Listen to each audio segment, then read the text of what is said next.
د طالبانو دفاع وزیر مولوي محمد یعقوب مجاهد احمد مسعود ته تازه پیغام. احمد مسعود وایي کاشکې ټول داسې فکر ولري لکه څنګه چې زموږ دفاع وزیر مولوي محمد یعقوب مجاهد لري. احمد مسعود ویلي ملا صاحب په خبره سر خلاصیږي. د باور ټي وي چینل درنو لیدونکو سلام، ستړي مشئ، وخت مو بخیر. هیله لرم چې جوړ او روغ به په سر کې یادونه کوم که باور ټي وي چینل مو نوي سبسکرایب کړی په درنښت سره باور ټي وي چینل سبسکرایب کړئ.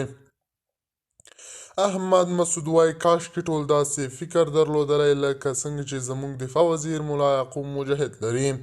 هغه ویلي ملا صاحب په خبره سر خلاصیږي. نن د پیشلمي نه بعد مې 3 ناشنا مسجونه واټساپ ته راغلي ول.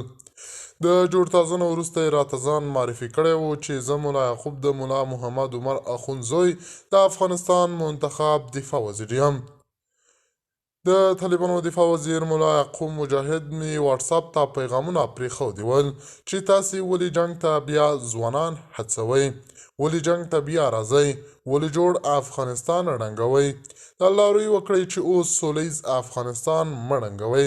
تاسو ته عفه شي او راشئ افغانستان کوم واک غواړئ راشئ چې در یې کړم. احمد مسعود ویلي د یعقوب دغه مسج په اورېدلو مې یو څه فکر بدل شو او تر اوسه مې د طالبانو دفاع وزیر ملا یعقوب مجاهد دغه مسج ته ځواب نه دی ویلی. د باور ټي وي چینل درنو لیدونکو دا و زموږ د دې مهال چمتو کړی خبر. د نورو تازه خبرونو لپاره باور ټي وي چینل په درنښت سره سبسکرایب کړئ. د الله په امان تر بیا ښې چارې.